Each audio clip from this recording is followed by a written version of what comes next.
Benjamin Dixon, my big brother, uh, interviewed Dr. Reed for like, I don't know, I think it's the second or third time. I think he's interviewed Dr. Reed twice and maybe Dr. Glaude three times. I don't know. Ben is kind of awesome. He interviews people who are great like multiple times.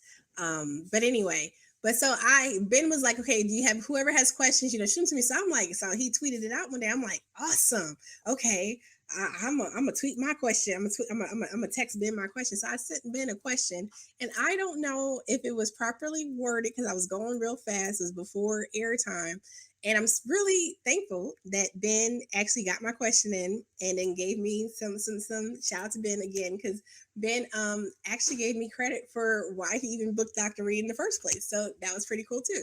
So anyway, my question was about what I perceived as this this trend when we have these different progressive nonprofits or these different progressive movements and organizations in terms of leaving out voices of color, leaving out marginalized groups. Well, not leaving out, but like you'll have these center core teams that'll come together and develop and build ideas.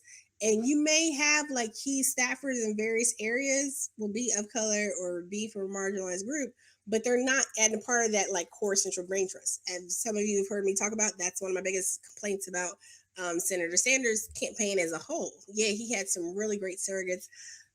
Love Nina Turner, yes. But that core decision making team was all white male, right? There was no diversity of idea, voices, or opinions in those inner sanctum, moments.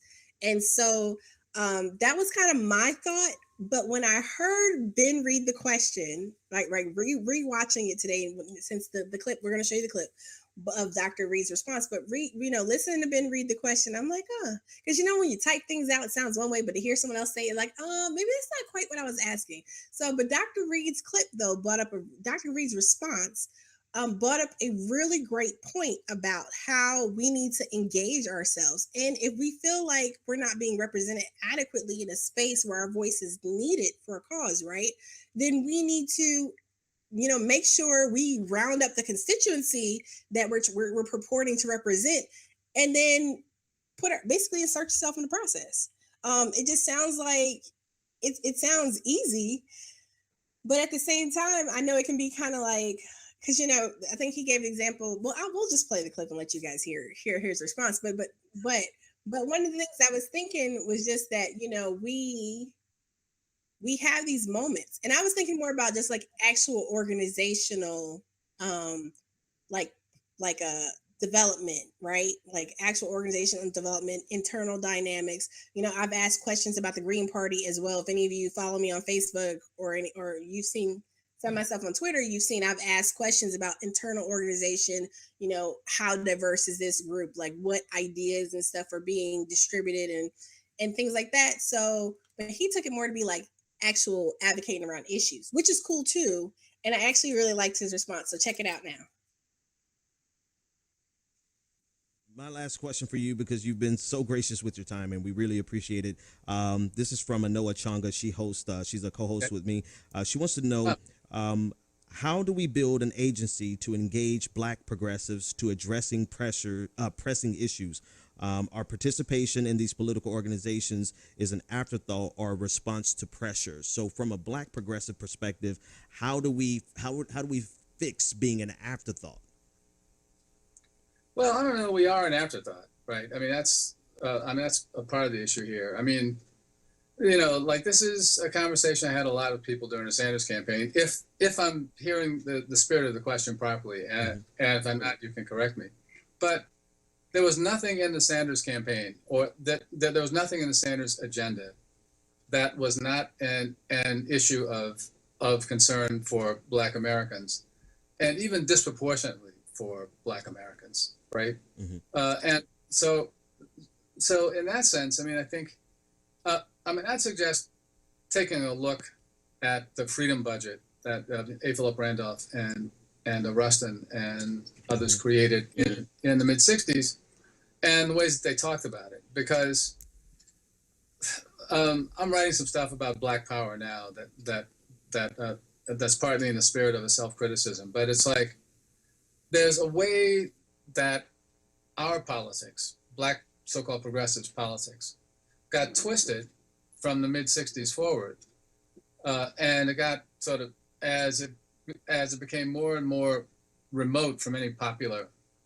activism, got worse and worse in this way, that for an issue to count as being pertinent to Black people, like it had to have like a special Black bell and whistle on it, right? Yeah. But the minimum wage is an issue. A $15 an hour minimum wage is a Black issue. Single payer health care is a Black issue. Free public higher education is a Black issue.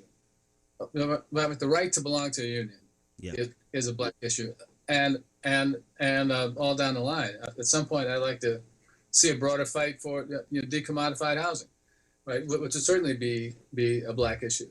Wow. So the way not to be an afterthought is to become engaged in those movements and try to build them on the broad terms that can make them the most effective. I mean, going back to '99 in the mobilization for the Seattle stuff, I was kind of struck to see complaints coming from young black activists and Latino activists and gay activists and whatever, that the movement wasn't addressing the concerns of their designated constituencies, right?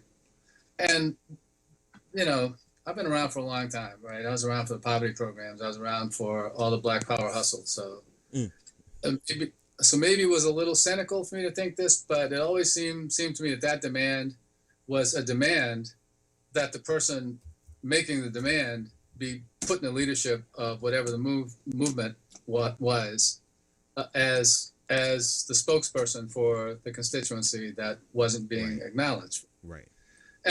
And my response was always kind of blunt and to say, look, if there's somebody that you think isn't at the table that ought to be here, some constituency, and you know who they are, then your contribution is to go out and mobilize them and bring them in, right? And try to carry the message about why it would be important, right? Why combating the WTO would be important for Black people, Latinos, Asian Americans, women, whatever, right? So I mean, I think, and I'm not trying to be contentious, and I understand that I may have misheard in a tendentious way what the question is, but without what may appear to be a little leitmotif of exasperation, I think the answer is the answer that I gave. Awesome. So, like I said, I did it, and again, things get lost in translation sometimes. So I really did appreciate his analysis. As I mentioned before, I met Dr. Reed back in right ahead of the Georgia primary, and got to spend the afternoon hanging out with him and several students from Clark, Atlanta, and the National Nurses United on the big bus, and it was a great time. And so I really appreciate the thoroughness, and he does have the credentials, he does have the experience, and I definitely appreciate his insight always. So what he was saying though about like the issues, like we heard a lot of this during the primary about, well, they're not speaking to Black, whatever, that type of, and I really did just want to just kind of highlight that little portion of what, his response to my question, even though it wasn't, I think his response was not necessarily to the question I had intended to be asked, but it was the question that got asked. And I think that still is something that's valid for us to keep in consideration as we move forward in our work. So this is why I push for people to be critical, to do actual analysis of what happened. We can't just say it's okay, there's a plan, we got to give it an election cycle or two to see how things turn out. No, we've been doing this with these various people in the political process. We've been giving them all this time and leeway and stuff for decades now. At this point, it's do or die time. So we do have to be assessing, and things are moving fast. We're like, oh yeah, well in 2018, it's almost 2017, right? And then we're back in that same frantic cycle again. So we have to be constantly reviewing what's going on, constantly communicating and moving forward. So I definitely appreciate Dr. Reed, and Shout out to Ben again for giving me the shout out in that segment.